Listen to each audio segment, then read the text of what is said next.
اٹھا کر کے معلوم کہ ایک نوجوان کہتا ہے حضرت ایک فلاں فلاں مسئلہ پیش آ گیا ہے، جلدی سے آپ کو بتانا ہے۔ اتنی رات کو کیا مسئلہ ہے؟ کہا نہیں بحث ہو رہی ہے ہماری، دلیل دینا ہے۔ کیا ہے؟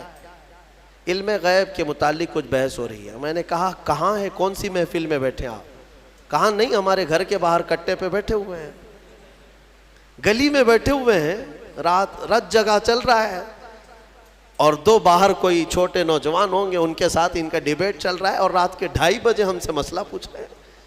میرے عزیزوں، دین کے معاملات میں اگر ڈسکس کرنا ہے، میں اس کو منع نہیں کرتا، ڈیبیٹ کرنا ہے، مناظرہ کرنا ہے، شوق سے کرو، لیکن جاؤ کسی دارالعلوم میں پہلے داخلہ لے لو، اصولی علم پڑھ لو، علم نحو کیا ہے، علم صرف کیا ہے، علم حدیث کیا ہے، علم فقہ کیا ہے، اصول حدیث ہے، اصول فقہ ہے، اصول تفسیر ہے، علم ناسخ و منسوخ ہے، بلاغت ہے، معانی ہے۔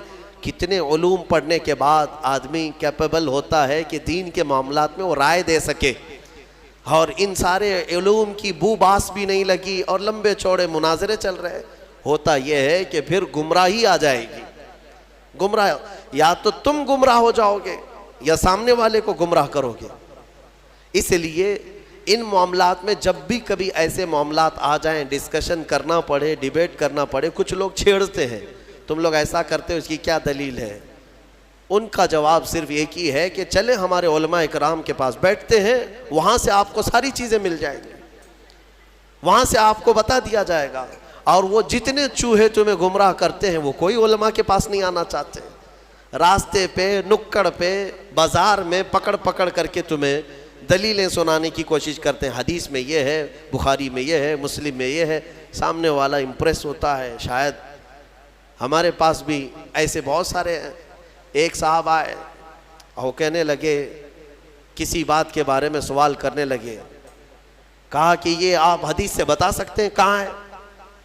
کہا میں بتا تو سکتا ہوں، آپ کو سمجھ میں آئے گا؟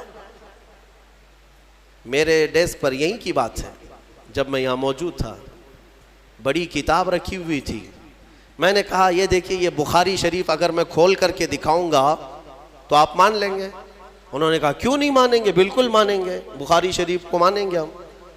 میں نے کہا یہی تو تمہاری گمراہی ہے، یہ بہار شریعت رکھی ہوئی ہے، سامنے موٹی کتاب بہار شریعت رکھی ہوئی ہے، ہم نے صرف اس سے کہا کہ یہ بخاری شریف دکھائیں آپ کو، تو ان کو کتاب کا نام تک نہیں معلوم، تو پھر کس بات پر ڈسکس کرنا چاہتے ہیں؟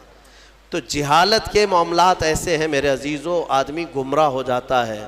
اسی لیے میں جو بات کہہ رہا ہوں وہ یہ ہے کہ جب ایسے معاملات آئیں تو دین کے ماہرین کے پاس جاؤ، جو علم والے ہیں۔ قرآن بھی کہتا ہے فَاسْأَلُوا أَهْلَ الذِّكْرِ إِن كُنتُمْ لَا تَعْلَمُونَ، اہل ذکر یعنی علم والوں سے سوال کرو اگر تمہیں کسی بات کا علم نہیں ہے۔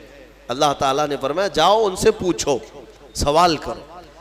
تو یہ مشورہ، اور کچھ لوگوں کے متعلق فرمایا گیا مشورے نہ لیں، وہ لوگ جو فاسق و فاجر ہیں، اللہ کا خوف نہیں رکھتے دل میں، ان سے مشورہ لینے کی ضرورت بھی نہیں، ان سے مشورہ لینے کی ضرورت بھی نہیں ہے۔ جن کو آخرت کا خوف نہیں، اللہ کا خوف نہیں، وہ تمہارے حق میں بہتر مشورہ کیا دے سکتا ہے؟ مشورے کے لیے سب سے بہتر وہ شخص ہے جو اللہ کا خوف رکھتا ہے اور آخرت سے ڈرتا ہے، وہ مشورے کا سب سے موزوں آدمی ہوا کرتا ہے۔ اور اس کے علاوہ بعض مقامات پر یہ بھی کہا گیا ہے کہ بہت چھوٹے نابالغ اور عقل نہ رکھنے والوں سے مشورے نہ لیے جائیں، اور بعضوں نے کہا کہ عورتوں سے بھی یہ نہیں ہے کہ لینا ہی نہیں چاہیے، بات کر سکتے ہیں، ڈسکس کر سکتے ہیں، مشورے لے سکتے ہیں، لیکن ضروری نہیں کہ ہر مشورے پر عمل کیا جائے، ضروری نہیں ہے ہر مشورے پر عمل کیا جائے۔ میں نے شاید اس سے قبل بتایا تھا، حضور پاک صلی اللہ تعالیٰ علیہ وسلم نے اپنی ازواج مطہرات میں حضرت ام سلمہ رضی اللہ تعالیٰ عنہ کی اس بات پر تعریف فرمائی تھی کہ عورتوں میں سب سے بہترین مشورہ دینے والی خاتون۔ صلح حدیبیہ کے موقع پر حضرت ام سلمہ رضی اللہ تعالیٰ عنہ نے حضور کو مشورتاً عرض کیا تھا۔ حضور صحابہ سے کہہ رہے تھے بال منڈا لو، احرام اتار لو، کوئی نہ بال منڈا رہے تھے نہ احرام اتار رہے تھے۔ 3 بار حضور نے فرمایا تو حضور کو غم ہوا، اندر آئے تو غمگین تھے۔ ام سلمہ نے یہ عرض کیا یا رسول اللہ، آپ انہیں بولے نہیں، ان کے سامنے جا کر آپ خود اپنے بال حلق کر لیں، اپنا احرام اتار لیں. وہ تو اس انتظار میں ہے کہ شاید وہی آئے گی اور دوسرا پیغام آئے گا. حضور پاک صلی اللہ علیہ وسلم نے حضرت ام سلمہ کے مشورے پر صحابہ کے سامنے آئے اور اپنے بال حلق کر لیے. سارے صحابہ اپنے بالوں کو حلق کر لیے، سبوں نے احرام اتار لیا، کیونکہ یقین ہو گیا اب حکم بدلنے والا نہیں.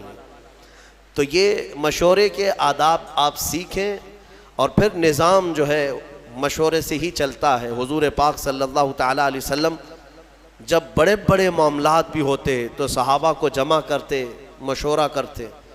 مشورے کی ایک دوسری خصوصیت یہ بھی ہے کہ کام ہونے سے قبل اگر کوئی اہم کام ہے تو فرمایا گیا کہ ایسوں سے مشورہ کرو جو تمہارے راز کا امانت دار ہو، رازوں کا امین ہو، اس سے مشورہ کرو. یعنی آج تم مشورہ کرنے کے لیے گئے، مشورہ تو دے دیا اور اس نے پھر جا کر کے طبلہ بجانا شروع کر دیا، میرے پاس آیا تھا فلاں ایسا کیا ہے ویسا کیا ہے. اس چیز کو بھی غلط ٹھہرایا گیا ہے.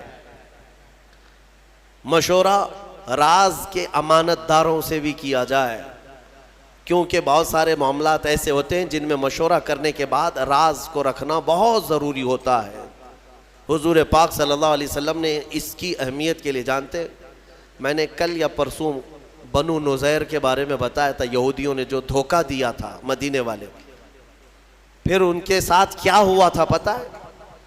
حضور پاک صلی اللہ علیہ وسلم مدینے میں آئے، مسجد نبوی میں رات کو مشورہ لیا صحابہ سے کہ کیا کریں اب ان کے ساتھ. الگ الگ مشورے ہوئے کہ انہوں نے ہتھیار ہمارے خلاف اٹھائے ہیں تو ہم بھی ان کے خلاف ہتھیار اٹھائیں گے، کیونکہ دھوکے کی بہت بڑی سزا ہے. یعنی جیسے یوں سمجھ لیں کہ دیش ویرودھی ہے، وہ اینٹی نیشنل جس کو کہیں. مدینے کی خرابی کے بارے میں جو لوگ سوچے تھے ان کی سزا تھی. صحابہ کے مشوروں سے اتفاق یہ طے پایا کہ ان یہودیوں کے جو بوڑھے ہیں ان کو جلا وطن کر دیں گے، شہر بدر کر دیں گے، اور جو جوان ہیں انہیں مار دیا جائے گا. تو یہ طے پایا اور حضور نے فرمایا اس کو راز میں رکھا جائے. سارے جو صحابہ تھے سبوں نے آمنا صدقنا کہا اور چلے گئے. یہودیوں کو پتا تھا ہمارے بارے میں کچھ آج میٹنگ ہو رہی ہے مسجد نبوی میں. دوسرے دن وہ جاسوسی کرنے لگے، کہیں سے کچھ بات پتا چل جائے کہ کیا میٹنگ ہوئی، کیا ہمارے ساتھ ہونے والا.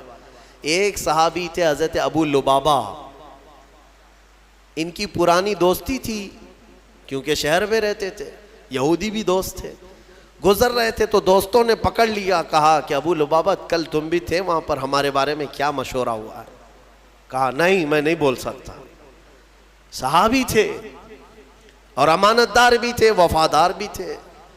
انہوں نے کہا نہیں میں نہیں بول سکتا. تو انہوں نے بہت اپنی پرانی یادیں یاد دلائی اور منتیں سماجتیں کرنے لگے. بچپن کا تو ساتھی ہے، ہمارا یار ہے، بتا تو صحیح.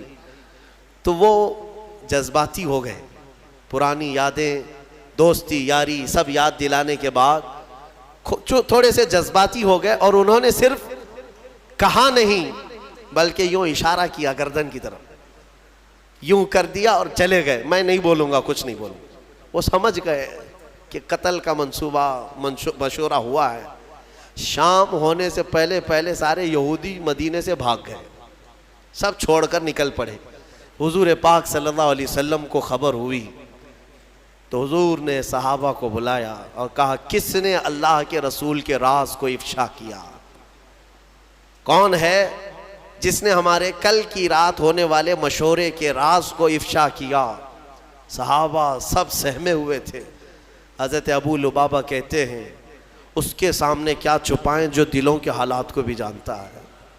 کھڑے ہوئے اور کہا یا رسول اللہ یہ خطا مجھ سے سرزد ہوئی، لیکن میں نے کہا نہیں، ہاتھ کے اشارے سے صرف ہلا کر کے اتنا بتایا. تو حضور پاک صلی اللہ تعالیٰ علیہ وسلم اتنے ناراض ہوئے، اتنے غضبناک کہ صحابہ کے درمیان میرے آقا نے اعلان کر دیا آج کے بعد سے نہ ابو لبابہ کو کوئی سلام کرے گا نہ مصافحہ کرے گا، کوئی بات چیت بھی نہیں کرے گا. مکمل بائیکاٹ. آپ سمجھتے ہیں کون سی بڑی غلطی ہے؟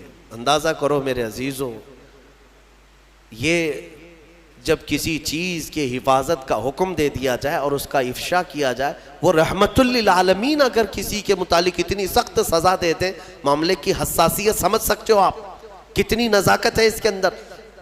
اور حضرت ابو لبابہ کہتے ہیں سارے صحابہ حضور کی ایک بات پر سر جھکا لیتے، اب سب سامنے سے گزرتے تھے، کوئی بات نہیں کرتا تھا، نہ حضور پاک ان سے مصافحہ کرتے، نہ سلام کلام، کچھ نہیں۔ اب ظاہر سی بات ہے ان کے لیے یہ موت سے بڑی سزا تھی، مدینے میں رہتے ہوئے بہت سخت حالات تھے، یہاں تک کہ ان کی سگی بیوی وہ بھی بات نہیں کرتی تھی۔